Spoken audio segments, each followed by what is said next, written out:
Miguel de Cervantes nació en un mundo donde la literatura no garantizaba el pan. Su vida comenzó lejos de la gloria, en una España llena de contrastes, donde la grandeza imperial convivía con la pobreza de mucha gente. Su familia no era rica ni poderosa, era una familia de hidalgos, con un apellido que sonaba bien, pero con pocos recursos para sostenerlo. Esa realidad lo acompañaría durante toda su existencia. Nunca tendría la comodidad de escribir desde la tranquilidad económica. Escribiría desde la necesidad, desde la experiencia y desde una vida marcada por el riesgo. Su juventud transcurrió en un país que se veía a sí mismo como el centro del mundo. El imperio español se extendía por Europa, América y otros territorios lejanos. Pero esa grandeza no llegaba a todos por igual. Cervantes creció con la conciencia de que el prestigio no bastaba si no había medios para sostenerlo. Aprendió temprano que la vida exigía esfuerzo y que el talento no siempre era reconocido en el momento. Esa lección marcaría su carácter y su manera de entender el mundo. Su vocación literaria no surgió de manera inmediata. Antes de ser escritor, fue soldado, y esa experiencia lo definiría para siempre. No era un hombre de biblioteca, sino de acción, y esa combinación lo haría diferente. Porque cuando finalmente se sentara a escribir, no lo haría desde la teoría, sino desde la vida vivida. Sus personajes no serían solo ideas, serían reflejos de un mundo que había conocido de cerca. La historia de Cervantes no es la de un genio que brilla desde el principio. Es la de un hombre que tarda en encontrar su voz, que sufre reveses constantes y que aún así no abandona la escritura. Su grandeza no nació de la facilidad, nació de la persistencia. Y esa persistencia es la que lo convierte en una figura tan poderosa. Porque su historia muestra que el genio no siempre es reconocido a tiempo. A veces, necesita décadas para ser comprendido. Así comenzó la vida del hombre que España casi olvidó. No con aplausos, sino con incertidumbre. Y esa incertidumbre sería el primer paso hacia una obra que terminaría definiendo la literatura moderna. La decisión de Cervantes de convertirse en soldado no fue un capricho. Fue una búsqueda de sentido, de honor y de posibilidades en un mundo que no ofrecía muchas salidas a los jóvenes de su condición. España estaba en guerra en varios frentes, y el servicio militar era una vía para demostrar valor, ganar experiencia y quizás alcanzar algún reconocimiento. Cervantes no lo sabía entonces, pero esa decisión lo llevaría a un momento decisivo de su vida. Su participación en la batalla de Lepanto fue el episodio más heroico de su existencia. Enfrentó a la armada otomana en una de las confrontaciones navales más importantes de la época. Allí no fue un espectador, fue un combatiente que resultó herido de gravedad. Perdió la movilidad de una mano, una herida que lo acompañaría el resto de su vida. Pero esa herida no la avergonzaba, la veía como una prueba de su valor. Para él, Lepanto no fue una tragedia, fue un honor. Esa experiencia lo marcó profundamente, no solo por el dolor físico, sino por la conciencia de haber estado en el centro de un acontecimiento histórico. Cervantes no escribía desde la imaginación pura, escribía desde lo vivido, y lo vivido incluía la guerra, el riesgo y la cercanía con la muerte. Eso le daría a su literatura una fuerza especial.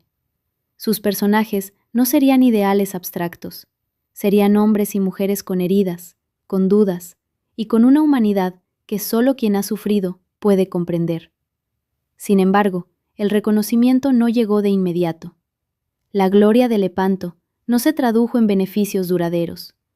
La monarquía no recompensó a sus soldados con la generosidad que ellos esperaban. Cervantes volvió a la vida civil con una mano inutilizada y sin grandes privilegios. La realidad lo esperaba con la misma dureza de siempre. El héroe de Lepanto tendría que seguir luchando, pero ahora en otro campo. Así, el soldado herido comenzó a transformarse en escritor. No por abandono de su pasado, sino por necesidad de dar sentido a ese pasado. Y en esa transformación nacería una de las voces más importantes de la historia. El regreso de Cervantes a la vida civil no fue fácil. La herida de Lepanto lo limitaba físicamente, pero el verdadero desafío era económico. Escribir no daba de comer en la España de aquel tiempo. La literatura era un oficio incierto, dependiente de mecenas, editores y un público que no siempre valoraba el talento. Cervantes tuvo que buscar otras formas de sobrevivir, y eso lo llevó a una serie de trabajos que lo alejaron temporalmente de la escritura creativa. Trabajó como comisario de abastos, una tarea que lo puso en contacto directo con la realidad cotidiana de la gente. Debía conseguir provisiones para el ejército, negociar con proveedores y enfrentarse a la burocracia. No era un trabajo glorioso, era un trabajo duro, lleno de problemas y de roces con la administración. Pero esa experiencia le dio algo invaluable, conocimiento profundo de la sociedad que lo rodeaba. Y ese conocimiento terminaría reflejándose en su literatura. También tuvo problemas con la justicia. Fue encarcelado en más de una ocasión, acusado de irregularidades en su gestión. Esas estancias en prisión no fueron fáciles, pero tampoco fueron perdidas. En la cárcel tuvo tiempo para reflexionar, observar y madurar su visión del mundo. La experiencia del encierro, la injusticia y la vulnerabilidad alimentaron su mirada crítica, y esa mirada sería esencial para crear personajes que no fueran simples héroes, sino seres humanos complejos. La escritura no desapareció por completo en esos años. Cervantes siguió intentándolo, probando géneros, buscando un espacio en el mundo literario, pero el éxito no llegaba.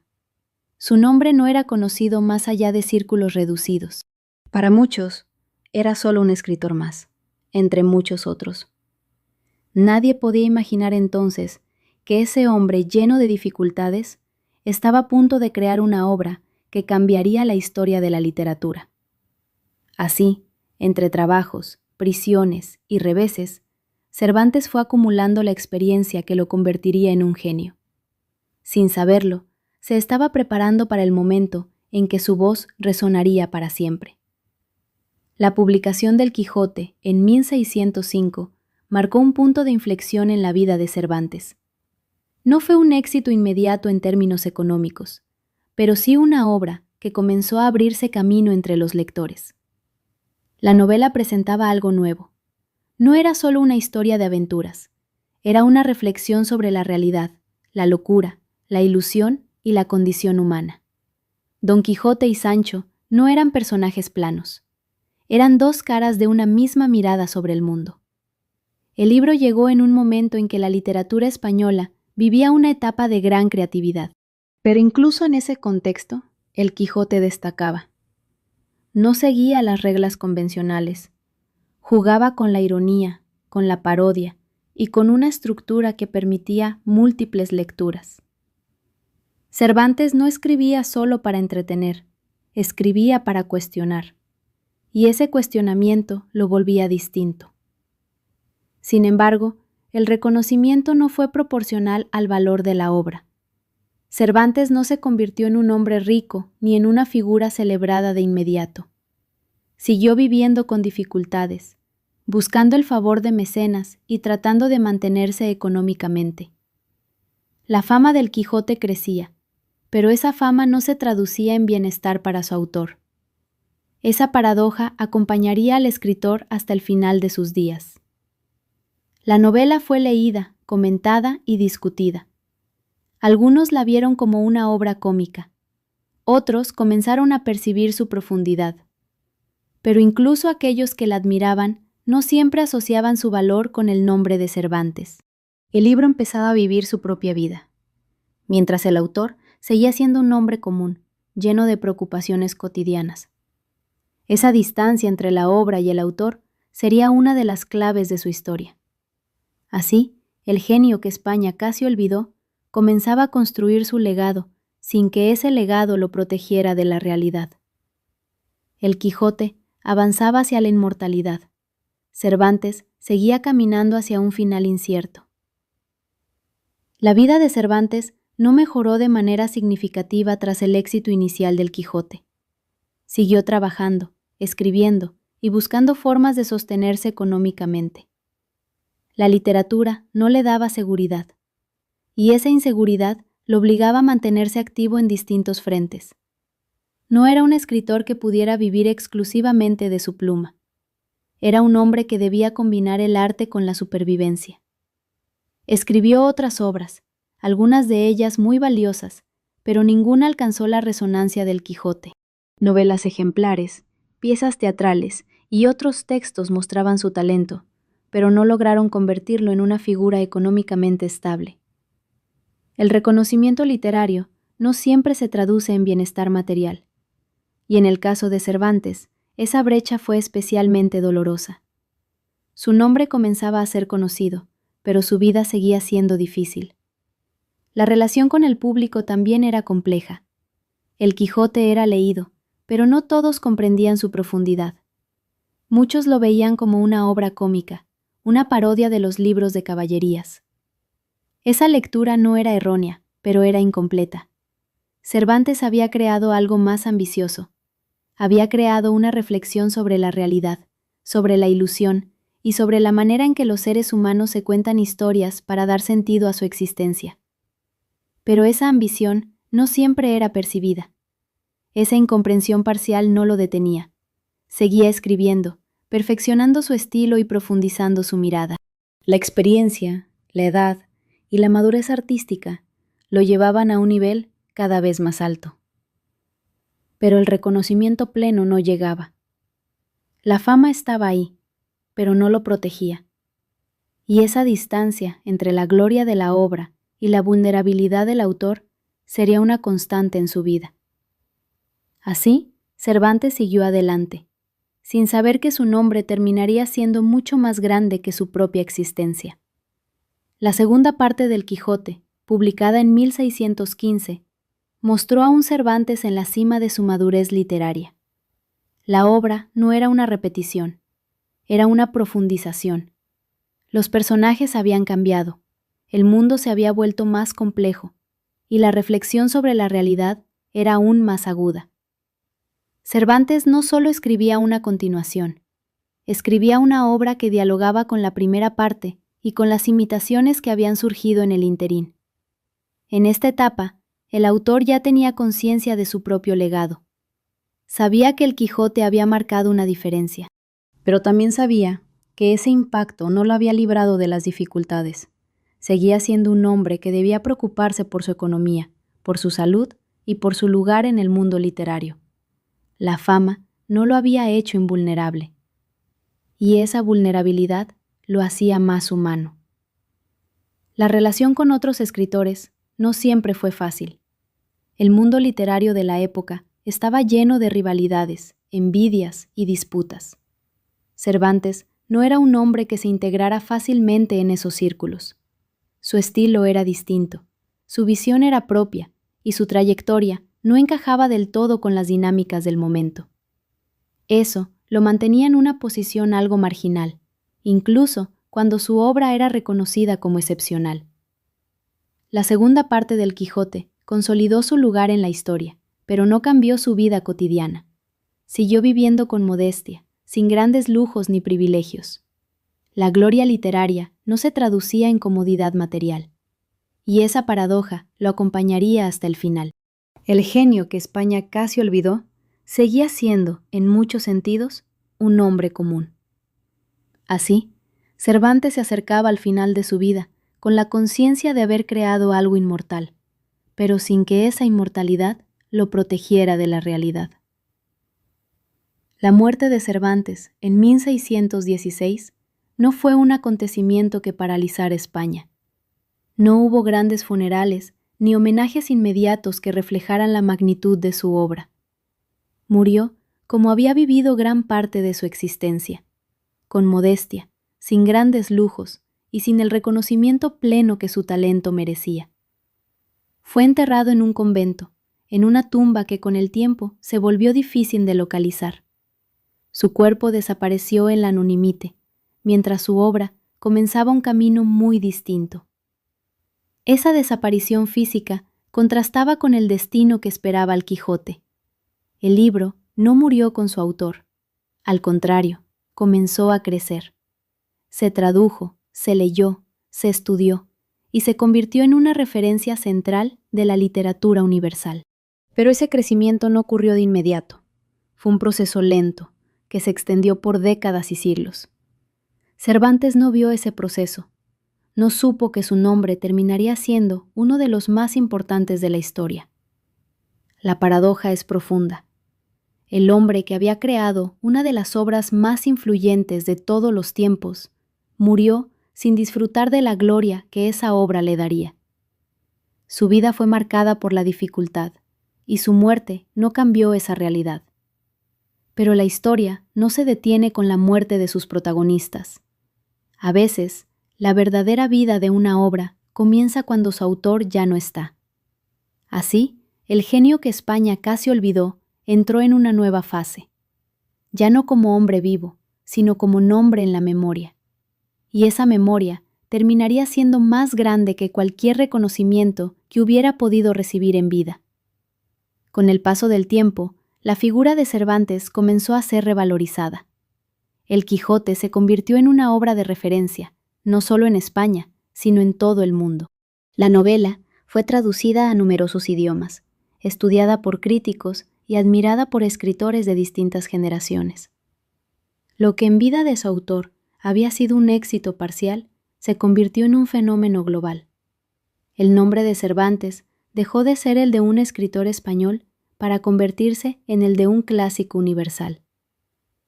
Esa transformación no fue automática. Requirió la labor de generaciones de lectores, académicos y artistas que vieron en el Quijote algo más que una historia entretenida. Vieron una reflexión profunda sobre la condición humana, sobre la locura, sobre la ilusión y sobre la manera en que la literatura puede transformar la realidad. Esa lectura amplió el significado de la obra y elevó la figura de su autor. España, sin embargo, no siempre estuvo a la altura de ese reconocimiento. Hubo épocas en que Cervantes fue más celebrado fuera que dentro de su propio país. Su nombre era invocado, pero su presencia en la conciencia colectiva no era tan fuerte como debería haber sido. Esa distancia entre la grandeza de la obra y la memoria del autor es parte de la paradoja que define su historia. El genio que España casi olvidó fue redescubierto una y otra vez, como si cada generación necesitara volver a encontrarlo. Así, la figura de Cervantes se fue consolidando, no como un héroe perfecto, sino como un hombre complejo, lleno de contradicciones, que logró crear algo que trascendía su propia existencia. Y en esa trascendencia reside su verdadera grandeza. La memoria de Cervantes ha sido revisitada constantemente a lo largo de los siglos. Cada época ha encontrado en su obra algo distinto. Para algunos, El Quijote es una parodia. Para otros, una tragedia disfrazada de comedia. Para otros más, una reflexión sobre la libertad, la ilusión y los límites de la realidad. Esa capacidad de ser leído de múltiples maneras es lo que lo convierte en una obra viva. Y esa vida sostiene la figura de su autor. El reconocimiento Cervantes llegó también en forma de homenajes, estudios y celebraciones. Su nombre se asoció con la lengua española, con la literatura y con la identidad cultural. Pero ese reconocimiento no borra la realidad de su vida. Siguió siendo un hombre que sufrió, que luchó y que no vio en vida el pleno fruto de su talento. Esa distancia entre el hombre y el mito es lo que hace tan intensa su historia. España ha tenido que aprender a valorar a Cervantes de manera continua, no como un símbolo estático, sino como una figura que exige ser reinterpretada. Su obra no es un monumento, es un espejo, y en ese espejo cada generación se mira de manera distinta. Por eso su nombre sigue vivo, porque no se agota en una sola lectura. Así, el genio que España casi olvidó terminó siendo recordado una y otra vez, no por obligación, sino por necesidad, porque su obra sigue hablando, y mientras hable, su nombre no desaparecerá. Miguel de Cervantes es el genio que España casi olvidó, porque su grandeza no fue reconocida plenamente en su tiempo. Vivió con dificultades, murió sin gloria material y dejó una obra que tardaría décadas en ser comprendida en toda su profundidad.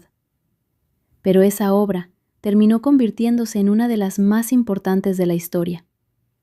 El Quijote no solo cambió la literatura, cambió la manera en que los seres humanos se cuentan a sí mismos. Su historia es una lección sobre el valor de la persistencia. Cervantes no abandonó la escritura, aunque la vida le ofreciera pocos incentivos. No se rindió, aunque el reconocimiento llegara tarde. Y no se adaptó a las convenciones, aunque eso lo mantuviera en los márgenes. Su grandeza nació de esa resistencia, y esa resistencia es lo que lo convierte en un modelo, no solo literario, sino humano. La memoria de Cervantes ya no depende de España, depende de todos los que leen su obra. Su nombre trascendió fronteras, idiomas y épocas, y en esa trascendencia reside su verdadera inmortalidad.